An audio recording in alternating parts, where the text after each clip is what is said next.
Welcome students. और आज का जो हमारा टॉपिक है वो रहेगा हमारे पास प्रोडक्शन एंड ऑपरेशन मैनेजमेंट का।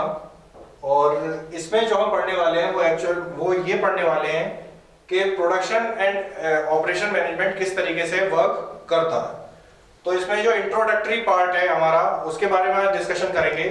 तो फर्स्ट हम आते हैं आपके किस पे, नेचर ऑफ प्रोडक्शन पे। तो nature of production that means क्या है कि production means the process of converting inputs. अब इनपुट्स क्या होती है हमारे पास? Raw material, labour, capital and machinery. Raw material that means कि हम जो प्रोडक्ट बना रहे हैं उसके लिए जो इनिशियल लेवल पे मटेरियल हमें चाहिए वो क्या होगा। दूसरा लेबर दैट मीन्स जो लेबर उस प्रोडक्ट को उसके अस्तित्व में लेके आएगी, दैट मीन्स उसे फिजिकली टच देंगे वो लेबर आएगी। थर्ड वन आता है हमारे पास कैपिटल। कैपिटल क्या है कि उस प्रोडक्ट को ओवरऑल प्रोड्यूस करने के लिए जितना हमारे पास कैश होना चाहिए, चाहे वो क्रेडिट बेसिस पे है, वो कितना होगा। और जो टेक्नोलॉजी हम लेके आ रहे हैं, जिस टेक्नोलॉजी के माध्यम से हम उसे डेवलप करने की कोशिश कर रहे हैं, वो किस तरीके की होंगी, चाहे वो मशीन है हमारी या अगर किसी इंडस्ट्री में अकॉर्डिंग टू एनी इंडस्ट्री किस तरीके की हमें इक्विपमेंट्स की रिक्वायरमेंट है।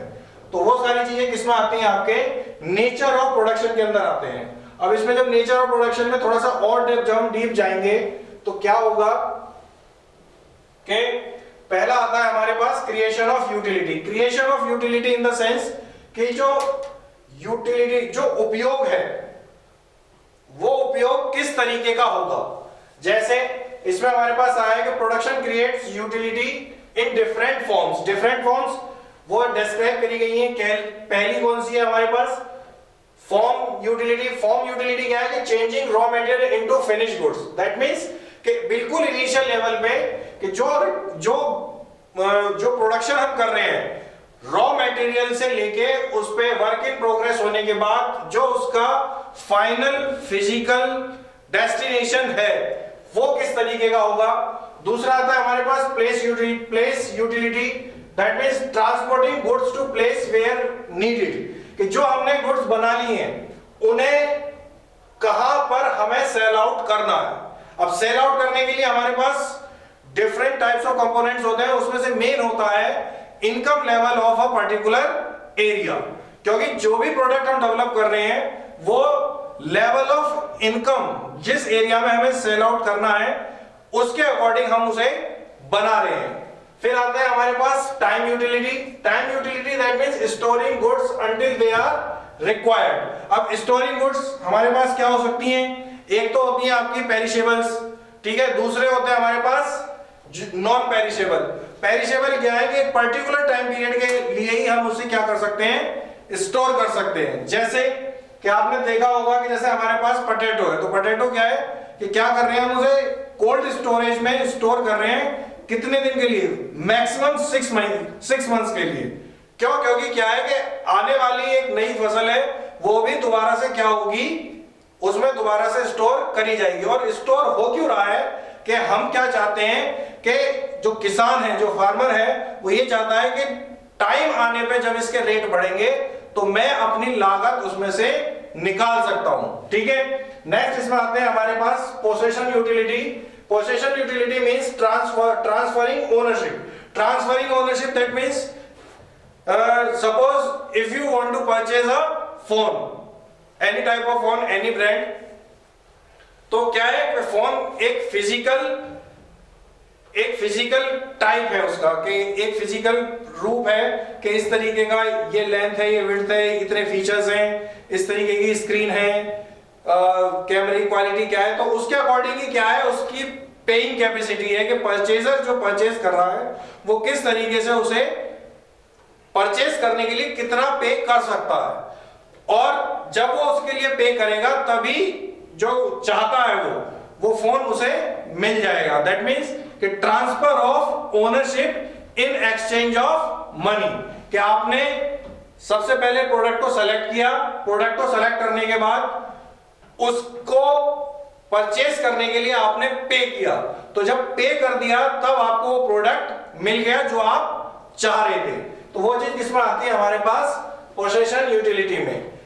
नेक्स्ट हमारे पास आता है आपका ट्रांसफॉर्मेशन प्रोसेस। अब ट्रांसफॉर्मेशन प्रोसेस हम यहाँ भी स्टार्टिंग में डिस्कशन कर चुके हैं कि क्या हो रहा है कि प्रोडक्शन इन्वॉल्व्स ट्रांसफॉर्मिंग किस तरीके से कि रॉ मटेरियल है तो रॉ मटेरियल से लेके उसे फिनिश गुड्स तक कन्वर्ट करने के लिए जितने एफर्ट्स लगे हैं, जो एफर्ट्स लगाए जा रहे हैं, वो सारे इंक्लूड होते हैं किसमें, आपके ट्रांसफॉर्मेशन प्रोसेस के अंदर। अब ट्रांसफॉर्मेशन प्रोसेस में इसमें मेनली जैसे हम देखें तो क्या है, आपका रॉ मटेरियल दे रखा है, human efforts, that means human effort आप लगा सकते हैं कि लेबर जो उसमें इंक्लूड हुई है।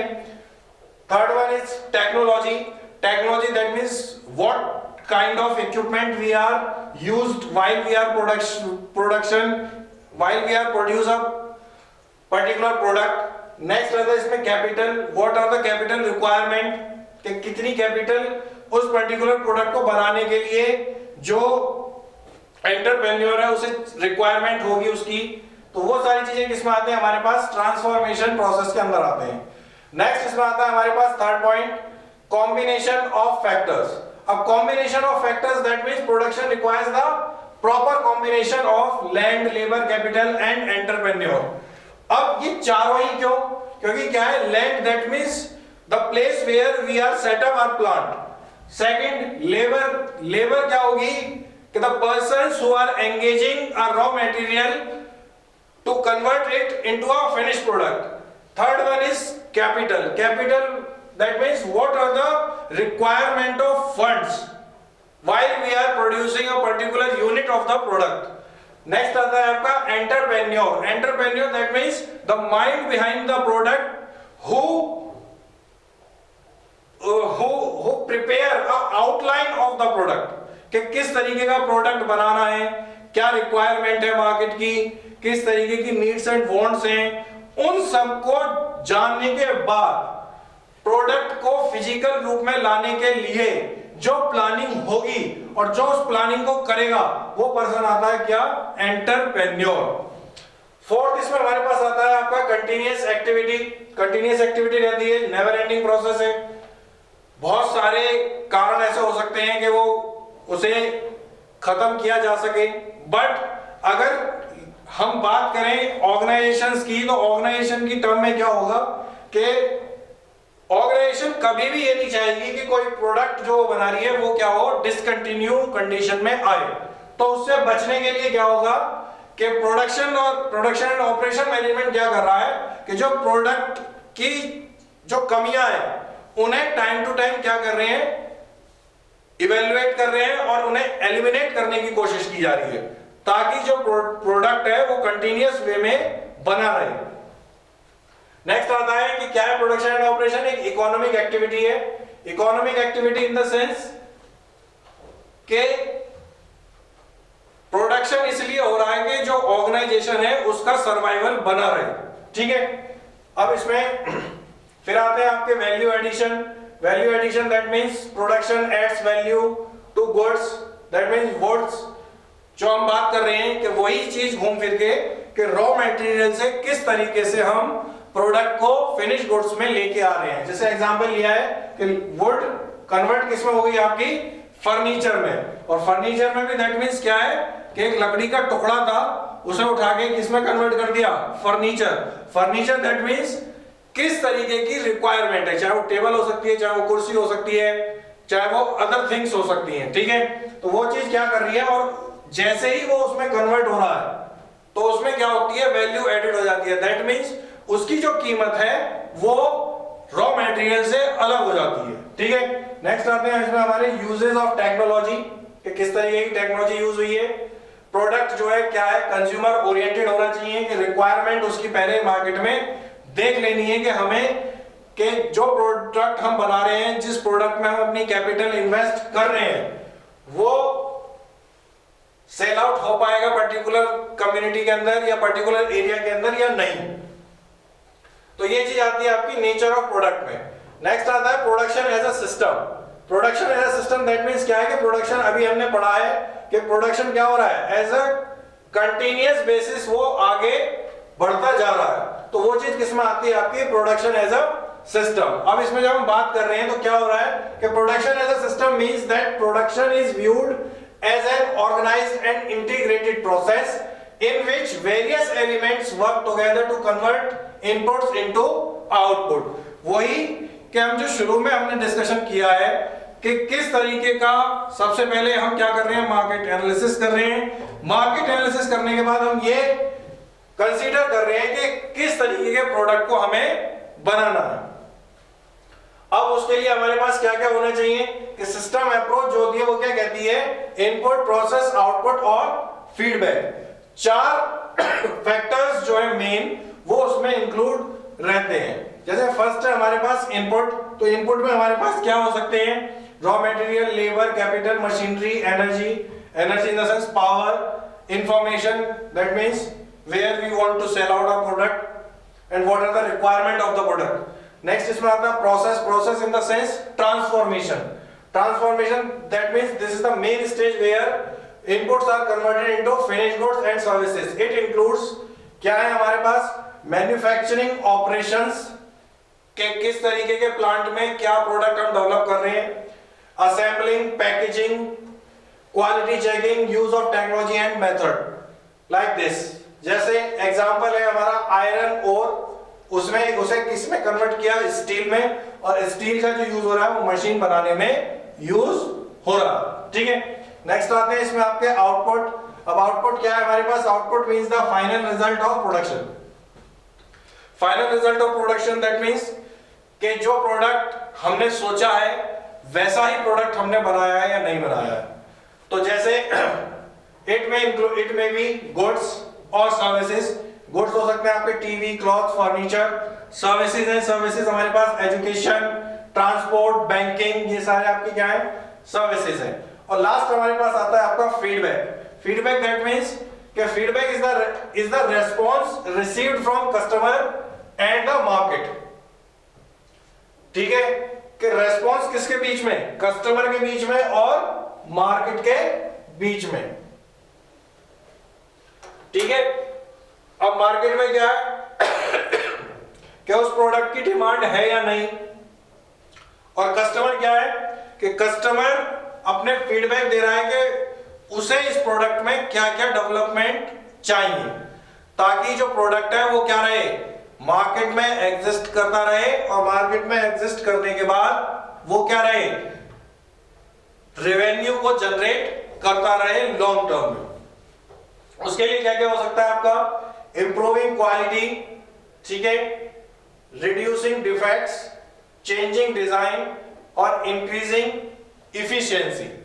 इंप्रूविंग क्वालिटी दैट मींस जो हमने इनिशियल फेज में प्रोडक्ट बनाया है फर्स्ट स्टेज में, उस पे उसके बाद उसमें जो मार्केट के रिव्यूज में आए हैं, जो कस्टमर फीडबैक हमारे पास आए हैं, क्या चेंज हम उसमें कर सकते हैं जिससे उसकी क्वालिटी को क्या किया जा सके, इंप्रूव किया जा सके। नेक्स्ट आता है आपका रिड्यूसिंग डिफेक्ट, कि आफ्टर सेल्स क्या हो रहा है कि जितने डिफेक्ट उसमें आए हैं, ठीक है, उन्हें किस तरीके से एलिमिनेट कर सकते हैं। चेंजिंग डिजाइन, क्या चेंज हमें डिजाइन में करना है।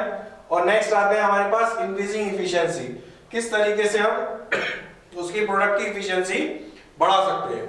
इसके लिए एग्जांपल ले लें कि मान लीजिए क्या है कि ऑटोमोबाइल सेक्टर है, और आप ये ऑब्जर्व कर रहे होंगे कि हर महीने एक नई कार क्या होती है, मार्केट में इंट्रोड्यूस हो जाती है।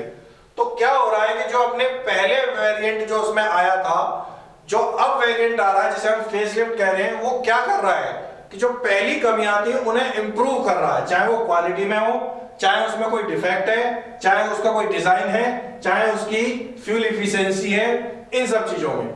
नेक्स्ट इसमें आता है हमारे पास कंट्रोल।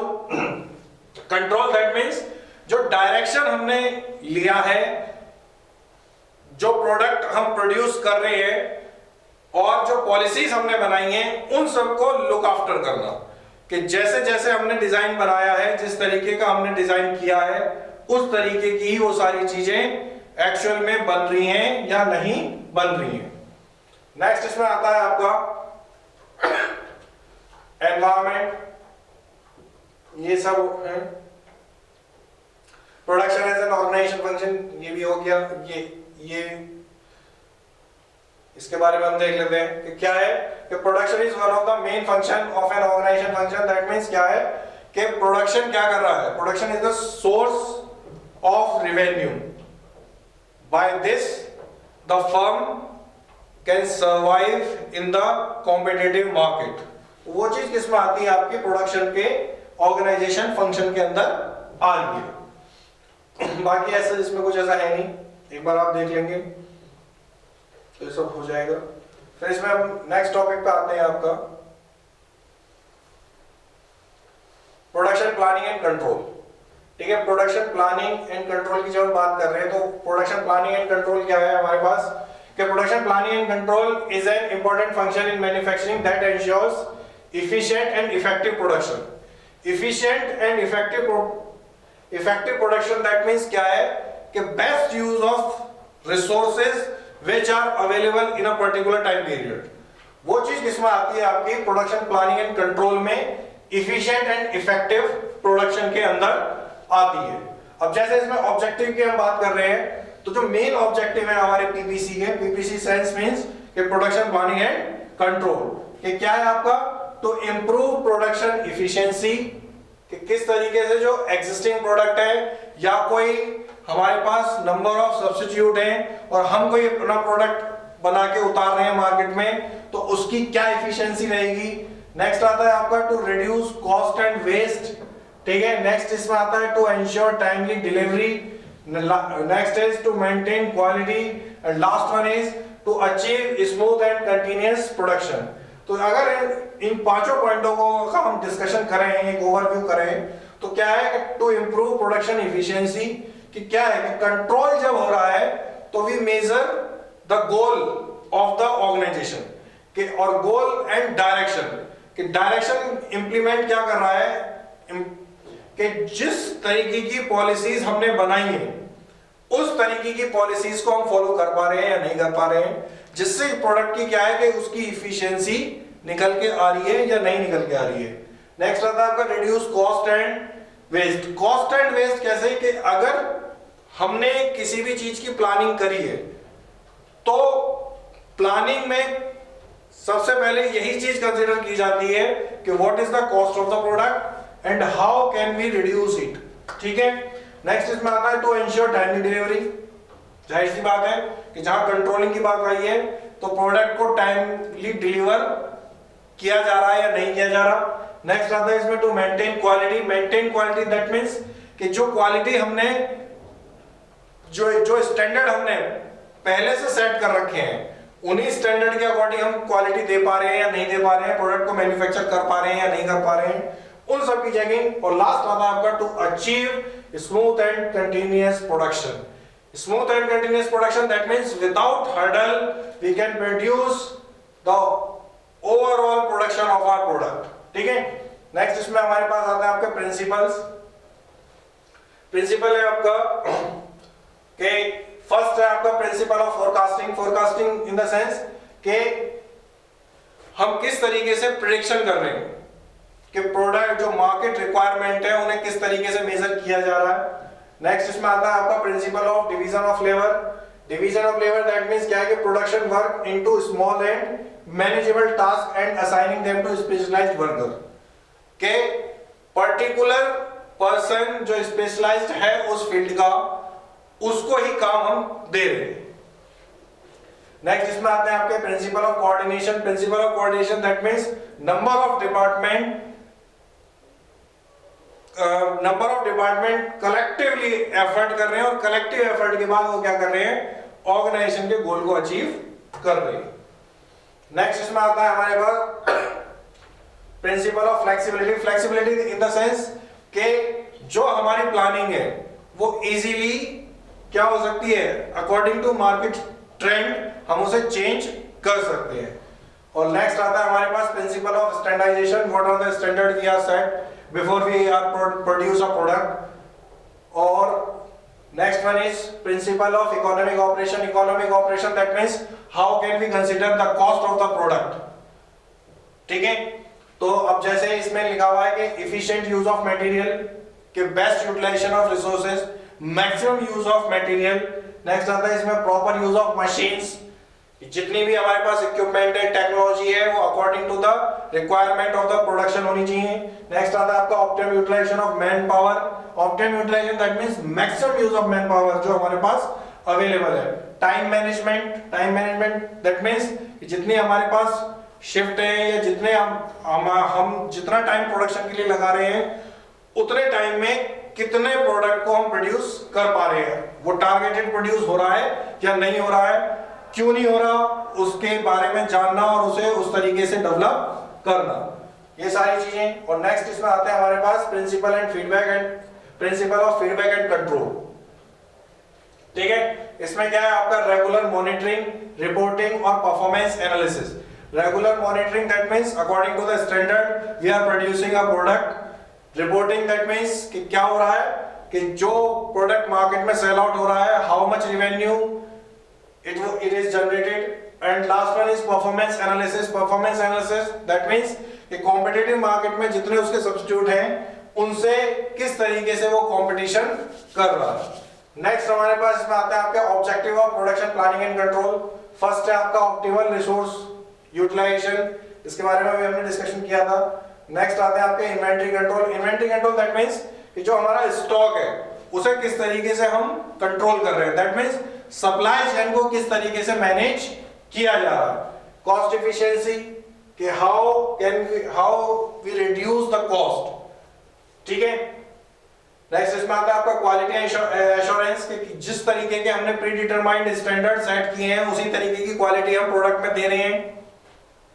नेक्स्ट आपका टाइमली डिलीवरी कि प्रोडक्ट की टाइमली डिलीवरी हो रही है किसके अंदर, सप्लाई चेन के अंदर, from manufacturer to the consumer. Next आता है आपका flexibility and adaptability that means कि क्या है कि किस तरीके के जो प्रोडक्शन सिस्टम है हमारा कितना फ्लेक्सिबल है और किस तरीके से वो चेंजेस को एक्सेप्ट कर रहा है। नेक्स्ट इसमें हमारे पास आता है आपका functions of production planning and control. Functions of production planning and control, इसमें आपके सबसे पहले आपका मटेरियल मैनेजमेंट। तो मटेरियल मैनेजमेंट में जो quality of raw material required है वो किस तरीके की है। नेक्स्ट आता है आपका equipment planning and maintenance that means कि जो चीज हम प्रोड्यूस कर रहे हैं, जो जिस तरीके का प्रोडक्ट हम बना रहे हैं, तो उस तरीके की ही टेक्नोलॉजी हम उसमें यूज कर रहे हैं, जो प्रेजेंट ट्रेंड्स हैं उनको फॉलो किया जा रहा है, जिससे जो कस्टमर की डिमांड है उसको मीट अप कर पाए। नेक्स्ट आता है आपका प्रोडक्शन मेथड एंड सिलेक्शन कि किस तरीके के प्रोडक्ट को हम मैन्युफैक्चर कर रहे हैं, उसे मैन्युफैक्चर करने के लिए हमारे पास कौन सा मेथड है, ठीक है, और उस मेथड से कितनी नंबर ऑफ यूनिट्स किस